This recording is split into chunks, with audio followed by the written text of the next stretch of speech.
इसे कुरुक्षेत्र से दीपिका ने पूछा है। पूछती हैं ध्यान, सुमिरन और समाधि क्या है और तीनों में अंतर क्या है।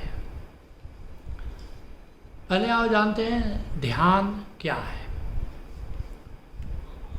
जो भीतर निराकार को तुम देखते हो या अंतराकाश कह सकते हो। निराकार अर्थात 2 डायमेंशनल शून्यता, अंतराकाश अर्थात 3 डायमेंशनल शून्यता। इसकी चैतन्यता को जानना ध्यान है। अब तक तुम जानते हो कि जो भीतर का आकाश है वो जड़ है, लेकिन ध्यान में इस बात को जानोगे कि मैं कौन हूँ, और मूलतः जानोगे कि मैं हूँ चिन्मय आत्मा। अपनी चैतन्यता को जाना, अपना ध्यान आत्म परिचय है। स्वयं से परिचय करना ध्यान है, स्वयं को प्रेम करना ध्यान है। जैसे ये हज़रत इकबाल कहते हैं, ज़िंदगी भर तो हुई गुफ्तगू गैरों से, मगर आज तक हमसे हमारी न मुलाकात हुई। स्वयं से मुलाकात करने का नाम ध्यान है। ओशो कहते हैं स्वयं को प्रेम करना ध्यान है। तो स्वयं हो कौन? ये जड़ आकाश तो नहीं हो, ये आकाश चैतन्य है। तो अपनी चैतन्यता को जानना, स्वयं को जानना, स्वयं के बोध स्वरूप को जानना, ये ध्यान है। और इसकी विधि कई बार हमने चर्चा की कि जो भीतर निराकार है, बंद आँखों से जो शून्यता दिखाई देती है उसको निराकार कहते हैं। एक बड़े मज़े की बात है कि जब संत कहता है भीतर देखो, और मैं बहुत सारे अपने जो सन्यासी थे जो साथ साथ यात्रा पर हम लोग चले थे ओशो के साथ, तो बहुत सारे सन्यासी कहते थे कि ओशो कहते हैं भीतर देखो। स्वामी जी ये भीतर क्या वो हड्डी दिखाई देगी, जैसे एक्सरे में दिखाई पड़ता है कि ये नर्व्स दिखाई पड़ने लगेंगे, ये क्या दिखाई पड़ता है। मुझे बड़ी हंसी आती थी कि भीतर देखो। अच्छा, जैसे कृष्ण ने कहा कि नासाग्र दृष्टि, अब लोग अपने नाक का अग्रभाग देखने लगे। कृष्ण करें आँख बंद करो और नासाग्र दृष्टि देखोगे तो निराकार दिखाई देगा, निराकार दिखाई देगा। लेकिन वो इतना कहने की ज़रूरत उन्होंने नहीं समझा कि आँख बंद करके देखो, तो लोगों ने आँख खोल करके देखना शुरू कर दिया। अब ध्यान तो घटित नहीं हुआ, आँख खराब जरूर हो गई।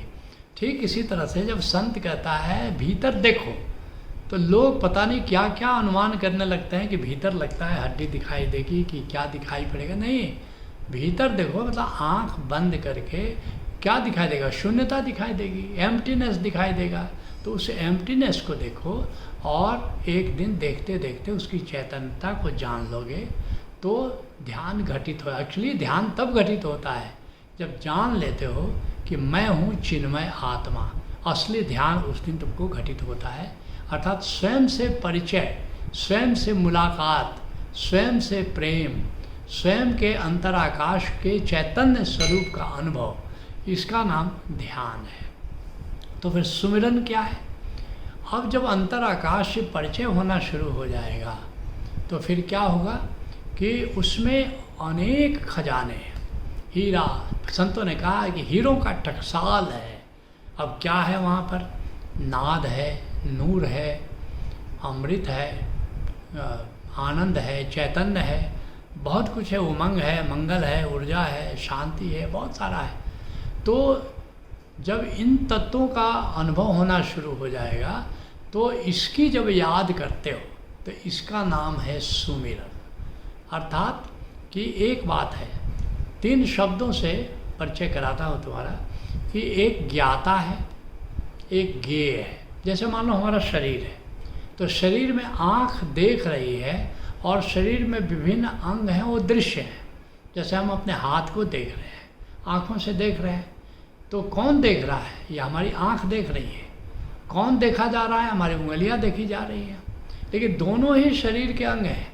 ऐसे ही हमारे अंतराकाश में हमारा चैतन्य आँख की तरह है, जो अंतराकाश के बाकी जो भी उपस्थिति है, नाद है, नूर है, अमृत है, उमंग है, चैतन्य ऊर्जा है, मंगल है, प्रेम है, तो उसका वो अनुभव कर रहा है, अर्थात गेय है, गेय है, अर्थात जो जाना जा रहा है।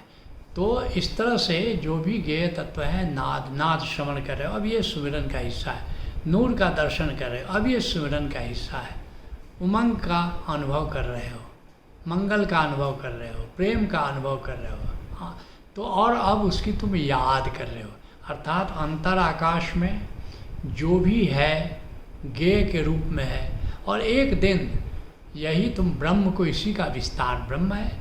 तो ब्रह्म में भी ये सारे तत्व मौजूद हैं। प्रकट जो आकाश है, एक दिन उसकी चैतन्यता को जानोगे, फिर जानोगे कि वो भी आनंदमय है, वो भी प्रेममय है, वो भी नादमय है, नूरमय है। तो फिर उसके स्मरण को करोगे, उसको प्रेम करोगे। तो इसका नाम सुमिरन है। और फिर समाधि क्या है?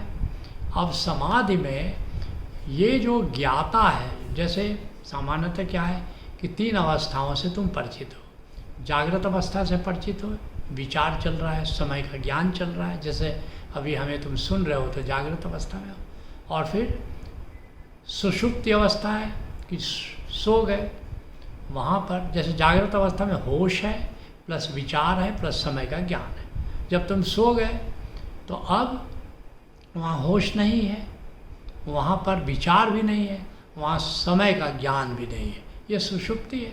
और स्वप्नावस्था क्या है?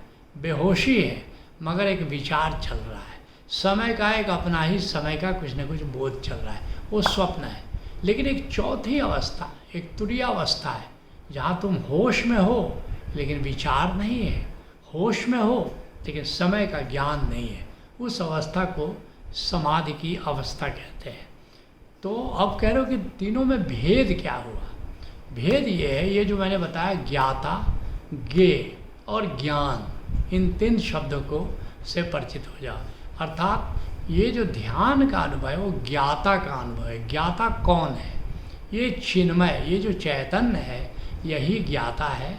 तो ये ध्यान में जाना जाता है अपने ज्ञाता को कि मैं कौन हूँ, ये ध्यान से पता चलता है। और सुमिरन में क्या जानते हो? तुम ज्ञेय तत्व को जानते हो, जो जाना जा रहा है, जो हमारा चैतन्य जान रहा है वो ज्ञेय है। तो सुमिरन में ज्ञेय तत्व को जाना जाता है, ज्ञेय तत्व से नाता जोड़ा जाता है। ध्यान में ज्ञाता तत्व से नाता जोड़ा जाता है, ज्ञेय में जो सुमिरन है उसमें ज्ञेय तत्व से नाता जोड़ना, ये सुमिरन है। और फिर समाधि क्या है? समाधि का संबंध न ज्ञाता से है न ज्ञेय से है, ज्ञान से है। समाधि में ज्ञाता भी विदा हो जाता है और ज्ञेय भी विदा हो जाता है, रह जाता है सिर्फ ज्ञान। इसलिए कबीर साहब कहते समाधि क्या है? जाप मरे अजबा मरे, अनहद भी मर जाए, वो ज्ञेय भी विदा हो जाता है। और शब्द सने ही ना मरे, कह कबीर समझाए।